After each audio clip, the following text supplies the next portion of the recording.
Last క్లాస్లో pH values చూసాం. And in this class everyday లైఫ్లో మన ఇంపార్టెన్స్ ఆఫ్ పీహెచ్, దాని ఎఫెక్ట్ ఎలా ఉంటుందనేసి మనం డిస్కస్ చేద్దాం. But these are very important topics. Okay, and you can watch this video in 1.5 speed to save your time. Let us begin.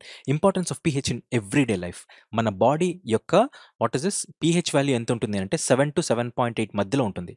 7 to 7.8 అంటే slightly basic. అందుకే మనం వాటర్ తాగేటప్పుడు కూడా లాస్ట్ వీడియోలో డిస్కస్ చేసినట్టుగా వాటర్ కూడా 7 to 7.8 లైట్గా బేసిక్ ఉండే వాటర్ తాగితే మన వాట్ ఇస్ దిస్ బాడీకి వంట పడుతుంది అనమాట. మన బాడీ పీహెచ్ రేంజ్ 7 to 7.8. మామూలుగా ప్లాంట్స్ అండ్ యానిమల్స్ ఏవైతే సర్వైవ్ అవుతాయో అవన్నీ ఇదే రేంజ్లో ఉంటాయి పీహెచ్ వాల్యూ. డైజెస్టివ్ సిస్టంలో హైడ్రోక్లోరిక్ యాసిడ్ ఉంటుందన్నమాట. ఇది ప్రొడ్యూస్ అవుతుంది. రైట్, ఇది ఏం చేస్తుంది? డైజెషన్ ఆఫ్ ఫుడ్కి హెల్ప్ చేస్తుంది. హైడ్రోక్లోరిక్ యాసిడ్ హెచ్సిఎల్ అనేది డైజెషన్ ఆఫ్ ఫుడ్కి హెల్ప్ చేస్తుంది. ఒకవేళ ఈ హైడ్రోక్లోరిక్ యాసిడ్ అనేది ఎక్సెస్గా ప్రొడ్యూస్ అయిందనుకోండి, ఫుడ్ ఉంటుంది దానికంటే ఎక్కువ ప్రొడ్యూస్ అయిందనుకోండి, పీహెచ్ వాల్యూ ఇన్ స్టమక్ అనేది తగ్గిపోతుంది. అప్పుడు ఏమైపోతుంది? మనకు పెయిన్ అండ్ ఇరిటేషన్ స్టార్ట్ అవుతుంది అనమాట, యాసిడ్ వాల్యూ పెరిగినందుకు స్టమక్లో. అది తగ్గించడానికి మనకు యాంటీ యాసిడ్స్ అనేటివి యూజ్ చేస్తాం. Antacids like milk of magnesia యొక్క chemical formula MgOH taken twice. This is use to adjust pH. ఎందుకంటే మిల్క్ ఆఫ్ మెగ్నీషియా చూసారు లేదో, it has got 10.5 pH value. More basic అంటే ఇంకా అది కాస్త యాసిడ్లో కలిస్తే 7 దగ్గరకు వచ్చే ఛాన్స్ ఉంది యావరేజ్ అయ్యి. Tooth decay, chocolates and sweets అనేటివి తింటున్నప్పుడు మీకు pH వాల్యూ నోట్లో పడిపోతే అసిడిక్ వాల్యూ పెరుగుతుంది, అంతే కదా. అది కాస్త 5.5 దగ్గరకు వచ్చేస్తుంది. ఎప్పుడైతే 5.5 దగ్గరకు వస్తుందో అప్పుడు టూత్ డీకే అనేది స్టార్ట్ అవుతుందంట. టూత్ పంటికి ఎనామిల్ అనే వైట్ కోటింగ్ ఉంటుంది, రైట్. అది కాల్షియం ఫాస్ఫేట్. గుర్తుపెట్టుకోండి, ఎనామిల్ అనేది కాల్షియం ఫాస్ఫేట్. అది hardest substance in our body. అయినా కూడా 5.5 pH తగ్గినందుకు మనకేమైతుంది? డీకే అనేది స్టార్ట్ అవుతుంది. బట్ మన సెలైవా ఏదైతే ఉంటుందో అది కాస్త బేసిక్. ఇక్కడ చూడండి, కావాలంటే మనం ఇక్కడ చదివాం, saliva is 6.5, acidic. It is also acidic. ఒకటి చాక్లెట్స్ తిన్నందుకు 5.5, సెలైవా కూడా 6.5, రెండు అసిడిక్ కలిపి టూత్ డీకే అనేది కాల్షియం ఫాస్ఫేట్ డీకే అవ్వడం స్టార్ట్ అవుతుంది, రైట్. ఇది తగ్గడానికి మనకేమైపోతుంది? What is this? Milk of magnesium, toothpaste 9. ఒక్కోసారి టూత్ పేస్ట్ వాడుతూ ఉంటాం కదా, అది కూడా టూత్ డీకే తగ్గడానికి హెల్ప్ చేస్తుంది అనమాట, రైట్. సెలైవా ప్రొడ్యూస్ స్లైట్లీ ఆల్కలైనా? Yeah, correct.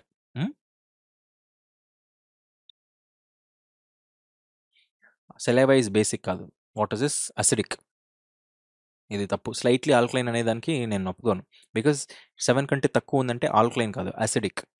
Now tooth paste అనేది ఇది కరెక్ట్. ఈ toothpaste use to neutralise excess acid in mouth, because toothpaste has got 9.90 pH value. It is basic.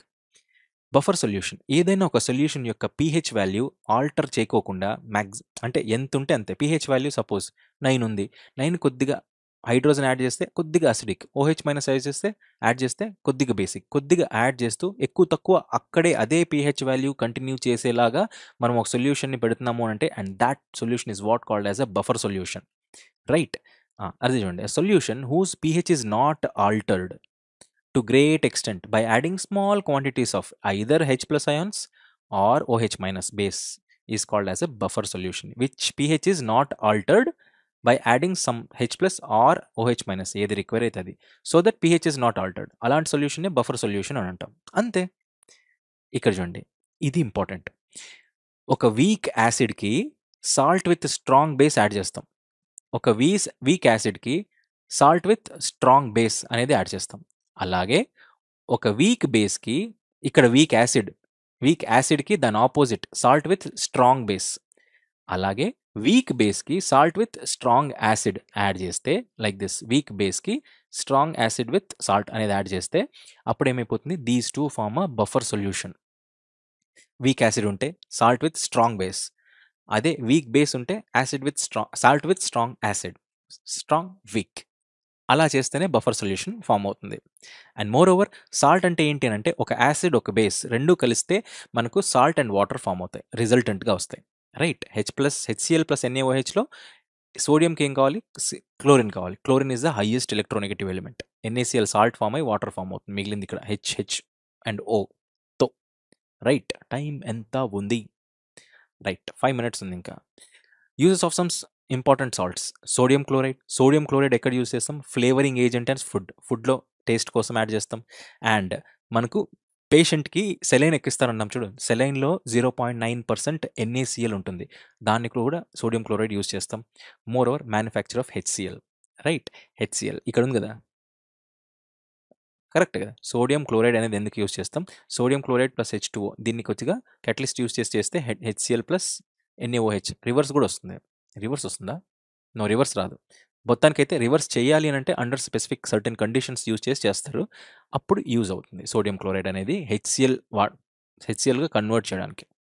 Now sodium iodide NaI. Okay, ఓ పని చేద్దాం. ఇక్కడ just మనం పేర్లు చెప్పుకుంటూ పేర్లు దాని యూసేజ్ ఎక్కడ అనేసి చదువుదాం. నెక్స్ట్ ఈ sodium chloride, sodium iodate, carbonate ఇవన్నిటి యొక్క పేర్లు తీసుకొని దాని కెమికల్ ఫార్ములాస్ నేను ఎక్స్ప్లెయిన్ చేస్తాను సెపరేట్గా. అప్పుడు దాని కెమికల్ ఫార్ములాస్ గుర్తుపెట్టుకుందాం. ఇక్కడ మీరు పేరు, కెమికల్ ఫార్ములా, దీని యూసేజ్ 3 గుర్తుండవు. కాబట్టి అదొక సెపరేట్ వీడియో చేద్దాం. అది out of the syllabus of Lucent chemistry. నా సోడియం అయోడేట్ అనేది iodised salt. Like goitre, simple goitre disease ఉంటుంది, లావు ఎక్కుతూ ఉంటుంది అన్నట్టుగా అది తగ్గించడానికి సోడియం అయోడైజ్డ్ సోడియం అనేది యూస్ చేస్తాం. That's it. మళ్ళీ సోడియంలోనే కార్బోనేట్. సోడియంలో క్లోరైడ్ ఎక్కడ, సోడియంలో అయోడేట్ ఎక్కడ, సోడియంలో కార్బోనేట్ ఎక్కడ? Sodium carbonate. కార్లో ఏముంటుంది? గ్లాస్ ఉంటుంది. Manufacturing of glass. కార్ని మీరు వాష్ చేయాలి కాబట్టి వాషింగ్ సోడాగా. సోడియం కార్బోనేట్ అంటే మ్యానుఫ్యాక్చరింగ్ ఆఫ్ గ్లాస్ అండ్ కార్కి కడగడానికి వాషింగ్ సోడాగా కూడా. ఎట్లా గుర్తుపెట్టుకోవాలి కాబట్టి నేను అట్లే గుర్తుపెట్టుకుంటా. Sodium carbonate. Next sodium benzoate అనేది పచ్చళ్ళ యొక్క ప్రిజర్వేటివ్గా కూడా యూజ్ అవుతుంది. పచ్చళ్ళు నిల్వ ఉంచడానికి సోడియం బెంజోయేట్ వాడతాం. సో సోడియం అనేటివి 4 చోట్ల ఉన్నాయి. నెక్స్ట్ పొటాషియం, ఒకే ఒకటి పొటాషియం నైట్రేట్. ఇది చాలా రియాక్టివ్, అందుకే ఫర్టిలైజర్గా యూజ్ చేస్తాము. రెండోది ఇన్ గన్ పౌడర్గా కూడా యూజ్ చేస్తాం. Like C+S+KNO3. Right? Potassium nitrate అనేది ఫర్టిలైజర్లో ప్లస్ గన్ పౌడర్లో అండ్ మ్యాచ్ స్టిక్స్లో కూడా వెలిగించడానికి, because it is highly inflammable. Right? ఎఫెక్టివ్గా ఉంటుంది. Potassium nitrate, fertilizer, gun powder, match sticks manufacturing. Calcium chloride, ఇప్పుడు కాల్షియం వచ్చినాయి, కాల్షియం ఉన్నాయి, 4 ఉన్నాయి. కాల్షియం క్లోరైడ్ ఎందుకంటే dehydrating agent for removing moisture from గ్యాసెస్లో ఉండే మాయిశ్చర్ని తీసేయడానికి కాల్షియం క్లోరైడ్ యూస్ చేస్తాం. అంతే కదా, CaCl2+ ఇవన్నీ వస్తాయి. డోంట్ వరీ, అవన్నీ వస్తాయి. నెక్స్ట్ ఎందుకు ఈ ఎగ్జోథర్మిక్ ఎండోథర్మిక్ ప్రాసెస్లో CaC ఇవన్నీ వస్తాయి. ప్రస్తుతానికి కాల్షియం ప్లస్ క్లోరైడ్ ఎందుకు యూస్ చేస్తాం? మాయిశ్చర్ ఫ్రమ్ గ్యాసెస్ రిమూవ్ చేయడానికి calcium chloride. Calcium carbonate CaCO3. Right, ఇది CaCO3. ఓకే, కాల్షియం కార్బోనేట్ని లైమ్ స్టోన్ అని కూడా అంటాం. ఇది ఇల్లు కట్టడానికి అండ్ సిమెంట్ ఇండస్ట్రీలో అండ్ మెటల్ ఎక్స్ట్రాక్షన్లో కూడా యూస్ చేస్తాం. మూడిటికి కాల్షియం కార్బోనేట్, సిమెంట్ అండ్ ఇండ్లు కట్టడానికి and extraction of metals. Right, calcium carbonate, lime stone అనేది మెటల్ ఎక్స్ట్రాక్షన్ కూడా యూజ్ అవుతుంది, అది important. Calcium sulphate, plaster of Paris. Right, moulds అంటే మామూలుగా ప్లాస్టర్ ఆఫ్ ప్యారిస్ అంటే మామూలుగా ఉంటుంది చూడండి, దాన్ని ఏమంటాం, చేతికి ఎప్పుడన్నా కడతారు కదా, అది plaster of Paris. Right, Puttur వాళ్ళకి ఐడియా అని ఉంటుంది. Plaster of Paris calcium carbonate use అవుతుంది అండ్ సిమెంట్ ఇండస్ట్రీలో ప్లాస్టర్ ఆఫ్ ప్యారిస్లో యూజ్ అవుతుంది అండ్ సిమెంట్ ఇండస్ట్రీలో యూజ్ అవుతుంది. మోరోవర్ జిప్సంలో కూడా యూజ్ అవుతుంది. ప్లాస్టర్ ఆఫ్ ప్యారిస్కి జిప్సంకి తేడా ఏంటనేది చూద్దాం మళ్ళీ. ఓకే, మళ్ళీ డిస్కస్ చేద్దాం. ఈవెన్ 2H2O, 1/2H2O ఇట్లాంటివన్నీ వస్తాయి. CGL బిట్ కూడా. కాల్షియం ఫాస్ఫేట్ అనేది ఫర్టిలైజర్. కాల్షియం ఫాస్ఫర్ అనేది ఏదైనా ఉంది అని అంటే దట్ ఈస్ ఫర్ ఫర్టిలైజర్ అన్నట్లు గుర్తుపెట్టుకోండి. Calcium phosphate. Right, I think it is okay. Now bleaching powder అనేది ఎక్కడ యూజ్ చేస్తాం? యాజ్ ఎ డిస్ఇన్ఫెక్టెంట్, ఇన్ఫెక్ట్ కాకుండా డిస్ఇన్ఫెక్టెంట్గా and moreover as a bleaching agent, removal of colours. Bleach అంటేనే colours remove చేసేకి. ముఖానికి మాత్రం ఇది ఎక్కడైనా మీరు ఫేషియల్ కేపించుకున్నా బ్లీచింగ్ అనేది జరగకుండా చూసుకోండి. మొత్తం అదే అసలుకే మోసం వస్తుంది బ్లీచింగ్ పౌడర్ వాడితే. సో డిస్ఇన్ఫెక్టెంట్గా, బ్లీచింగ్ ఏజెంట్ అంటే రిమూవింగ్ కలర్ ఏజెంట్గా. ఆలం, నేను లాస్ట్ వీడియోలో చెప్పాను ఆలం అంటే ఏంటి, నెక్స్ట్ వస్తుంది అని. ఆలం అంటే పొటాషియం అల్యూమినియం సల్ఫేట్, PAS. ఇది is alum, potassium aluminium sulphate. ఇది ఎక్కడంటే ప్యూరిఫికేషన్ ఆఫ్ వాటర్లో, డైయింగ్ ఇండస్ట్రీలో అండ్ యాంటీసెప్టిక్గా. ఆఫ్టర్ షేవ్ చేసిన తర్వాత, ఓకే మామూలు గడ్డం నేను పెంచను, ఆఫ్టర్ షేవ్ చేసిన తర్వాత యాంటీసెప్టిక్గా వాడతాం లేదా ప్యూరిఫికేషన్ ఆఫ్ వాటర్కి వాడతాం, డైయింగ్ ఇండస్ట్రీలో కూడా వాడతాం. Right right, this is it and this is all. ఇంకా చాలా 10 మినిట్స్ అయిపోయింది. By this we complete this one. What is this? ఇంకో చిన్న కాన్సెప్ట్ ఉంది, ఇదంతా నెక్స్ట్ వీడియో డిస్కస్ చేస్తాను. నెక్స్ట్ వీడియో డిస్కస్ చేసి నెక్స్ట్ వీడియో ఎందుకు ఇప్పుడే అయిపోగొట్టేద్దాం, అంతే కదా. Acidic and basic nature of some household substances. Right, acidic ఏమేమి ఉంటాయంటే 7 ఉన్నాయి మన డైలీ యూసేజ్లో. Lemon juice, orange juice, tomato juice, vinegar, and మీరు తాగే కూల్ డ్రింక్స్ కూడా, అంటే నేను కూడా తాగుతూ ఉంటాం. బాత్రూమ్ యాసిడ్ కూడా. ఇవన్నీ యాసిడ్స్. ఆల్కలైన్స్ ఆర్ బేసిస్ ఏంటి అని అంటే milk of magnesia MgOH taken twice చూసాం. Next soap solution and solution of washing soda, slaked lime or whitewash, ఇవన్నీ బేసిస్లోకి వస్తాయి. మీకు యాసిడ్స్ క్లియర్గా ఉంటే బేసిడ్స్ కూడా వచ్చేస్తాయి. ఏవైతే నిజంగా అంటే కొన్ని కన్ఫ్యూజింగ్ ఉంటాయో అవి నేను మళ్ళీ చెప్తా, అంటే ఇక్కడ వస్తాయి కాబట్టి. రైట్, యాసిడ్స్ అనేటివి ఎప్పుడైనా కానీ మెటల్ కంటైనర్లో కాకుండా గ్లాస్ కంటైనర్లో స్టోర్ చేయడానికి గ్లాస్ కంటైనర్లోనే క్లోజ్ చేసి నిల్వ ఉంచాలి. ఎందుకంటే మెటల్తో యాసిడ్ రియాక్ట్ అవుతుంది కాబట్టి, అందుకు గ్లాస్లో యాసిడ్ని వేస్తారు.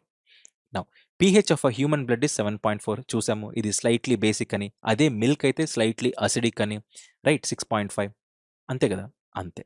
హైడ్రోక్లోరిక్ యాసిడ్ అనేది స్టొమక్లో ప్రొడ్యూస్ అవుతుంది because it also acts as a destroyer of bacteria and also for the digestion of food.